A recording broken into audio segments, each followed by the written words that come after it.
The Amish farming community in Nickel Mines, Pennsylvania, suffered a horrible tragedy on October 2nd, 2006.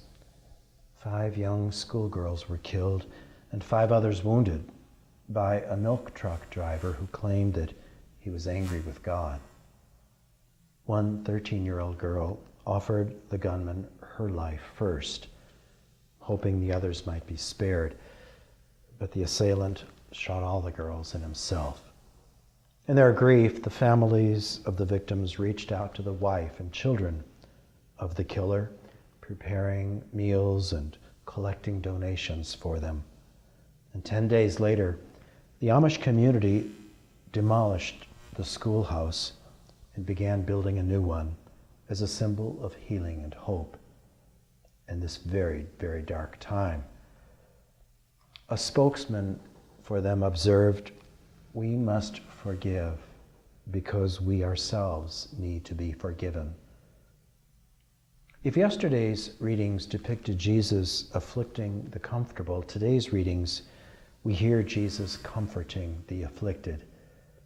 This final passage from the book of Hosea closes on a very hopeful and intensely moving note. First, the prophet encourages the people to return to the Lord, and then Hosea encourages them with God's forgiveness. God speaks to us through Hosea today. I will heal their defection. I will love them freely, for my wrath is turned away from them. But we also hear about false gods.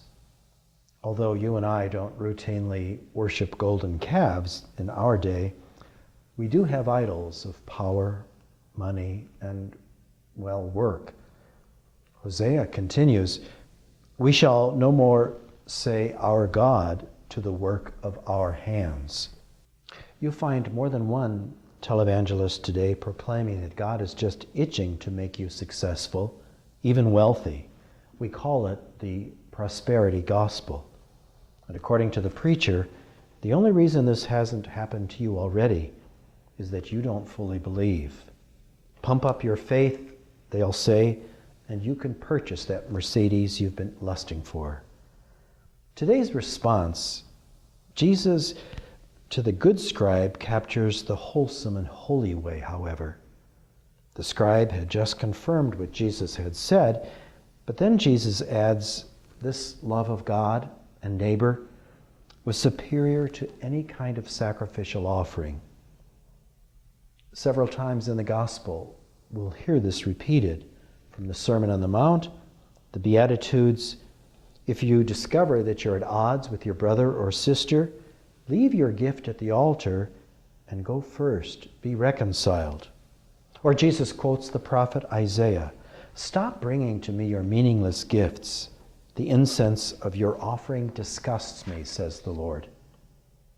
A powerful indictment of the religious hypocrisy of rulers and others who neglect just judgment and oppress the weaker members, yet believe they can please God with their sacrifices and external forms of worship. I love to quote Pope Francis, "Sometimes we get so focused on worshiping Christ, we forget to follow Jesus." Today we learn from our Amish brothers and sisters their wonderful example to follow Jesus.